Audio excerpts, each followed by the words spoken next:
How was the trip back? It was all right.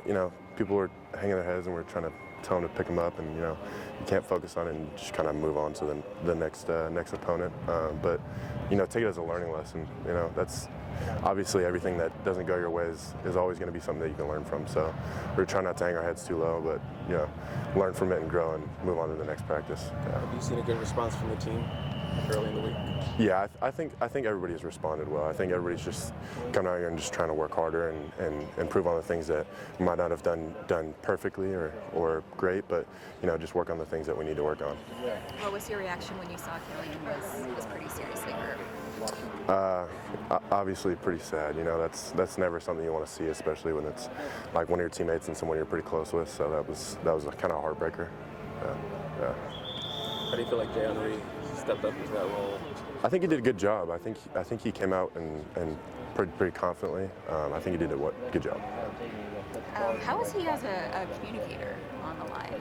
It's pretty good. I think when he came in, we tried to emphasize things are going to switch up. It's still pretty loud there. Let's just communicate, and that was kind of our goal from the beginning, from practice that week, was be loud and everybody echo things, and so I think everything went pretty smooth in terms of communication. 5 games in, what's your assessment of how the offensive line has played?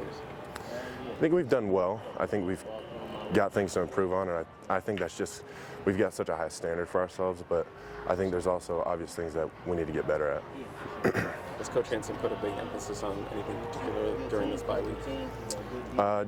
Just being physical, coming off the rock, and again, just goes back to communication, making sure that everybody's on the same page, and when you get twists or blitzes, is making sure that we're communicating and pushing and moving to the right people in the right way.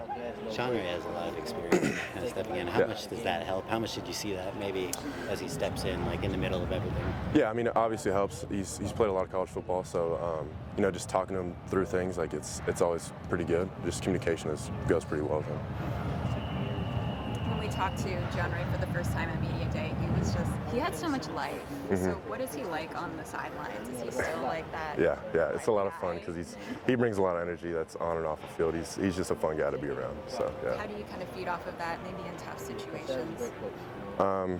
Just still trying to bring the right energy. Even though things are not going your way, you can't just be upset about it. You got to keep moving and worry about what the play Coach Riley called and how we're going to run it and how we're going to try and score based off of it. Obviously, John Ray was in a competition with Killian before the season. He'd come here, I would assume, expecting or hoping to start. Mm-hmm. How did you see him kind of handle that after Killian had won the job? Things were always competitive with them. I think that they both handled it well, and I don't think there was any like anything bad between them. I think they were just trying to improve off of each other and get each other better, and just trying to be the best O-line we could. Yeah. How's it been for you moving across the line of scrimmage? I mean, especially in Coach Riley's system, where you guys are probably moving around quite a bit post-snap. What has that kind of been like? It's obviously a little weird.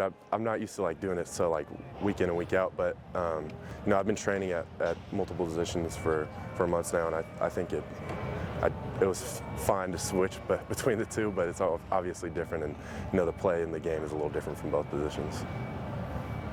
Is it tough to come off of a loss and go straight into a bye week? Would you prefer to get right back on the horse, or does this work because you have 2 weeks to kind of iron things out? I've never thought about it before, but I think it's been a good thing this week. I think that we needed to get our minds right and really attack this next game with a better mentality, and I think that this bye week is allowing us to do that. How fast do you flush it and kind of move on to the next game? You guys kind of take for yourself this week and then prepare, or is it to Michigan? We watch the game the next day, and then we talk about it and learn about it, and then we take that into practice with drills, and then, once we take it to practice, it's kind of over, but we work drills based on what we need to improve on, and then basically that day we're flushing it and moving on to the next thing.